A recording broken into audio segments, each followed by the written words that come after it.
Dude, why do like some people say that their days are very long, especially when you're sad? Have you seen that some people say that? Yes. Mm-hmm. Days are long, but your life is short. Yeah, I think when we are lost in time, time moves slower. And when we're fully present and fully alert to our surroundings, then time flies. It's only when we compare this moment to the last moment that we start to get trapped in our heads and to create that mental story around patience and hating patience. Isn't it ironic that if we have a great life, it seemed too short? If we have a life that we create a lot of inner conflict with, then it's too long and it feels long. So, I guess we'd want that timeless life where we don't even know where it goes, but it was just filled with good times. What do you think about people who like have regrets when they're older? Do you think people who even had a good life, they will have regret? I really think that regret is a state of mind, and it's not really anything to do with our choices. It stems from two states of mind. The first one is this notion that there was a right choice and a wrong choice. When really everything is going by the universe's plan. And our choices are really the universe having a choice through us, because we are conditioned by our brain chemistry and our experience. And we didn't really have any control over either of those. And then the second thing with regret is an inability to be present and to just accept where we are and to make peace with that. And so someone could be a billionaire and be like, I really regret not investing more in my family. And someone could have nothing and they could think, I wish I made some smarter business decisions and be surrounded by a loving family. So it's really a mindset more than any bad mistakes we've made. Do you think someone who's just running after achievements or success or any of those things, there's a chance that those people might have a lot of regrets in the future? Not necessarily. It doesn't necessarily mean you were too ambitious or always wanted more, because regret can really be just about feeling like your life should have been different. That's really all it is. It's like feeling like what is here now isn't what was meant for me, which is to really just resist and fight reality, which is a losing game. Yeah, just I think 2 days back I was watching a documentary, and the documentary was focused on a guy who was dying of cancer, 4th stage. And I think he was successful because he was in a good hospital and everything. And the entire documentary, he just talked about his wife and his child who was not present in the hospital. So because the documentary was very dark and deep, that made me think about what was the purpose of working so hard that you don't have anyone around you, even during the end.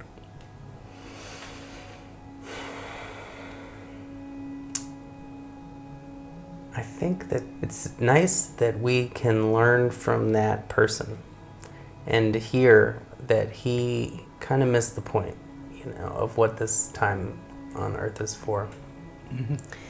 And, no amount of money or luxuries or mansions can make that time spent in it joyful, unless there's people there to bring life to it. Yeah, that is true. I don't remember any of those nights when I was working hard, but I do remember my walks with my dogs. Yeah, and those are the good memories, seeing your dog and seeing all those beautiful things in life. But I don't have any good memory of working at 2 and not sleeping good. Next day I was like, oh man, this is going to change my life. The arriving at your dream can be rather stressful when we realize that it's not what we thought it would be. Mm-hmm. It's a lot like a dog chasing a truck, and we haven't thought through what it's like to catch it, you know? Yeah. But, you know, with the internet and social media, we have people like that cancer patient, or we have people who have close communities who now think they need something more. They have, you know, their little village and they're getting by, but they just heard about some new phone, you know, or some new car, and now they don't have enough. Now they're suffering. But we do learn that from these studies of where people live the longest and where they're happiest, it is these little remote villages where the communities are very close, always interacting, never alone, and living off the land, connected to the land. So we can definitely take these lessons and incorporate them into our... You know what else is so funny? Mm-hmm. I was reading an article about these uncontacted tribes and indigenous people that live in these really little remote tribes that have just never had contact with modern civilization. And they clearly like to be alone. And there is a debate among scientists and professors and governments whether it would be better for them if we contacted them and provided some medical treatment and really made sure that, you know, they had all of the advances and stuff. And it's such an arrogant life to say that living our most natural way, someone must do something about this. You can trust people to live their own lives, and it doesn't have to be with hospitals and modern medicines instead of their plant medicines. And the argument could really be made, are we the ones who need some guidance to stop destroying things? I mean, I do think we can learn a lot from them, and that they're living in a very natural way. A large amount of Western culture is to deny the spiritual, which really is just to say our purpose, our meaning, our fulfillment in life. And we make into our heroes these corporate titans or inventors, achievers, of course. You know. But what are we driving towards as a society, and why? These are the most important questions we should really be asking. And this is what gets lost if we just focus on more profits, more exploitation of natural resources, and we could really incorporate some of that wisdom, which looks at the earth as a whole, sees how we are in relation to nature, and understands that destroying it is destroying ourselves. So it's kind of that left brain, right brain war going on, and we need a balance. Right now, that logic, rational side is winning out over the empathetic side, compassionate. But because when you're like all logical and when you're all practical, you don't have feelings. Then you're just like, oh man, someone's mom died, oh man, that's life. when your mom was supposed to die, because people die of old age. But when it's your mom, you just have all the feelings and memories. So you go through a very like a spiritual journey, even Yes. just going through death. You Very just much. realize. Mhm. That's a spiritual process that shakes us out of any kind of that cold, hard, logical path we might have been on. Yeah. So do you think suffering is very important for that? Because I know people who just suffer, and when their suffering ends, they're like a better person. Even though like no one wanted them to suffer, but now they're better. I don't know that it's necessary, but I do know for certain that it can be immensely beneficial, and it can enrich our lives Mhm. in ways such as becoming stronger and becoming more aware of the full spectrum of the human mind and the human experience, and how we can control that, and how that we have the power over the experiences of suffering and joy. Mhm. And then the example that can be for so many people that I know that lose a loved one that's close to them have gotten involved in charities that help other people. And that is really what the Buddha Dharma wheel is all about, which is, someone gives it a spin when they're able to, and it keeps going if we just keep that cycle going. And we do see that cycle all around us. And relationships really don't end, they just change. That's true. But yeah, isn't it amazing? We're all little kids until we lose a parent, and then that suffering grows you up real quick. Yeah. We want to build strong communities. Mhm. We really can't survive on our own. And I think there's a ton of people out there who are super lonely. If only they could connect. Yeah, that's true. It's amazing. So many people. We can all make a community of people who just are alone and don't have anyone to talk to. Yeah. Mhm. I do think that there are two kind of dangers out there. And one is a selfish kind of spirituality and self-help category, where it's all about, manifesting wealth. And that's, great, and I hope everyone is wealthy, but if it is for selfish reasons, we are not actually raising our awareness and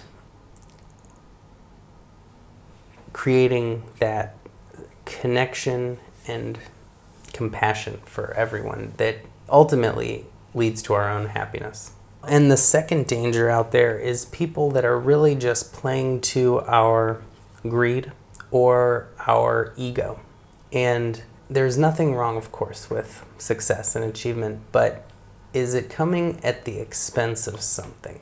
And are we doing it because we want to or we think we're supposed to? And so just bringing some mindfulness to our passions can keep it in check, so that we are not missing out on part of what it means to have a fulfilling life. I recently saw a trend on Facebook that every Saturday you need to remove someone who makes you uncomfortable or whose opinions and views you do not like. I really think that reaching our fullest potential means not blocking out or avoiding uncomfortable things, but it really comes from bringing comfort to it and peace with what's uncomfortable. And when we can get in a state of always being comfortable with the unknown and the unfamiliar and the even upsetting, we will have reached a place of true lasting peace, which is what we all want. And so I would encourage people to explore that feeling within them. What is it triggering that is within inside me? And what can I release, let go of, or confront that will stop giving other people the power over my emotions? And I think it's kind of like if someone has a hard time controlling their diet and they decide, I'll never eat out, I'll never be tempted. Well, that's a person who's going to miss out on a lot of the things that they love about life. And so, of course, it's better to strengthen our discipline and rise above and rise to the challenge instead of avoid it. And, any challenge we take on will make us stronger. That's also like being on the extreme side of the spectrum. Yes, very much. Either like not eating anything or eating everything. That's what I've done for my entire life. That's very true. Yeah, and moderation is maybe that hardest thing to learn. Yeah, that is but hard. that's where the freedom is. Yeah, that's exactly.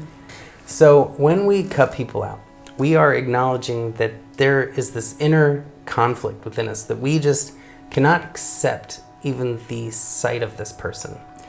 And the way to end any conflict with any person, this is the secret to ending every conflict.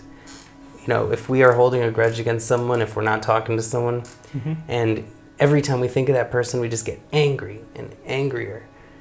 All we have to do is accept that what has happened is what happened, and that it couldn't have happened anywhere. It was meant to be. If we treat every moment like it was meant to be, we immediately stop fighting reality, and we immediately stop wondering, like, how could they have said that? What could I do to get this person to understand what they've done? All of this like mental storm that we have for so long, really years, and it just keeps getting triggered and triggered. And if we treat the universe as this perfect, wiser than us, which it is, place, then we stop second guessing and questioning it, and we stop being so mad about it, and we can start to look for lessons. And even if we don't find them, we can stay peaceful about it. But that's the easiest way. We can just stop keeping those grudges within us. You can still have them. You don't have to talk to a person, but we can let it out of us. But I think what is really happening is there is this disappointment with reality and this kind of frustration, anger, and fight with it. And when we are mad at our reality, we are going to lose interest in what is happening, what is really going on. And we are going to seek comfort in some artificially crafted reality. And that, I think, is really what's happening when we silo ourselves off into these news feeds and, right wing or extreme right or left or extreme left or, center, any of these positions. All positions strengthen the ego. It says, I am this, you are that, and creates that separation and border, and that just gets exacerbated online, and it manifests as complete isolation from people of different views. And we see an epidemic of that all the time. You can definitely egotistically get into spirituality and want to be the most enlightened and the happiest person, and it's competitive. Yeah, I think that happened to me. I mean, when I first read about spirituality, first part was different, but after 5 to 6 months, I think my ego got involved in spirituality. Then I wanted to be then I want to be a smart talker. Yeah, smart talker. Very easy. Oh man, that was bad. I think it's pretty common too, especially your first moment of not thinking. You think you're the most enlightened being in the world, you know, Mhm. until something bad happens and then you lose your temper. Right. Yeah, it's very common. Mhm. But, you know, also that ego is also a source of suffering, and that can also be a driver towards spirituality. Yeah, that is true. Mhm. Like if you have a very huge ego, you will not be happy. Mhm. That is a weird reality I've seen. Yep, exactly. If you have a huge ego, you're certain of everything, you're closed-minded, you're Mhm. very self-righteous, and, you know, you don't need outside information because you're already sure Mhm. that you're the smartest person alive. Mhm. Just recognize that there's a higher awareness. Mhm. It is that witnessing presence that both perceives our thoughts and feelings. And it is the consciousness that chooses which thoughts to believe, which stream of thoughts to go down, and which thoughts to ignore as crazy. And so that's where our like inner parent, higher wisdom comes in. You could even say the universe speaking through you when you get the mind out of the way. There are moments when I have no mind, and there is everything is so clear and everything is beautiful.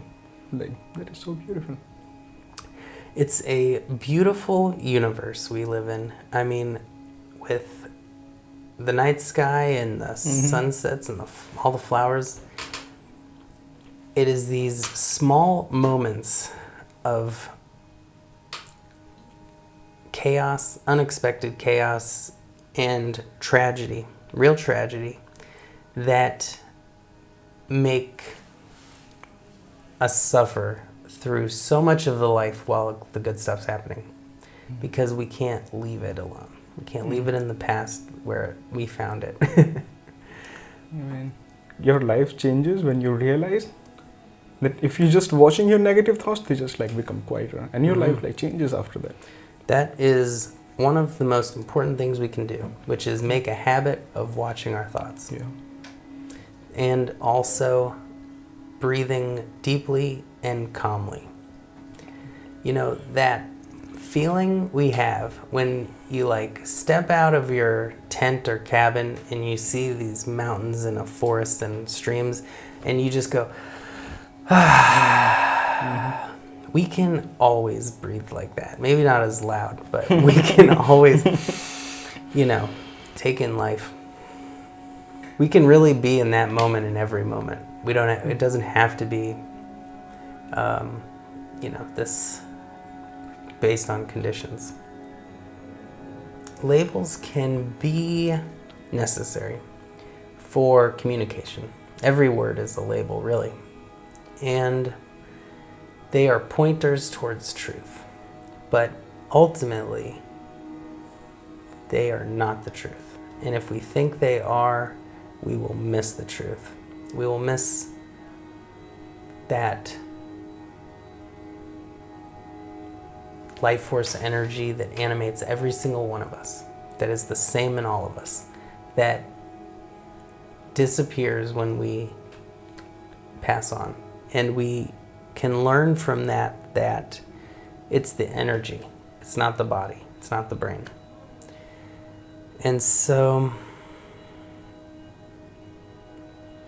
if we could all remember we are that energy and light, we will see oneness. We will see people and their conditioning, not their deepest sense of who they are. You know, you can't put a label on that essence of someone, and the same that's in all of us that connects us all.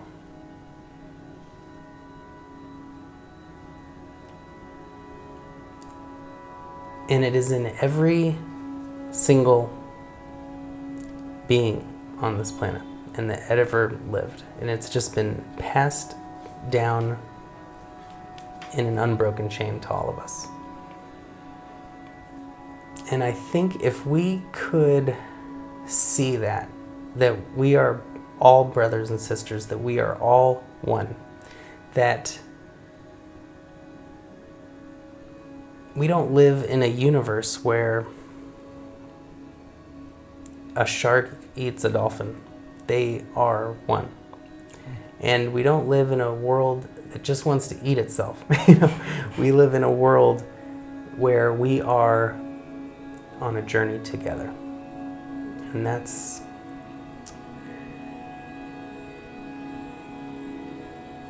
awesome to see when we realize that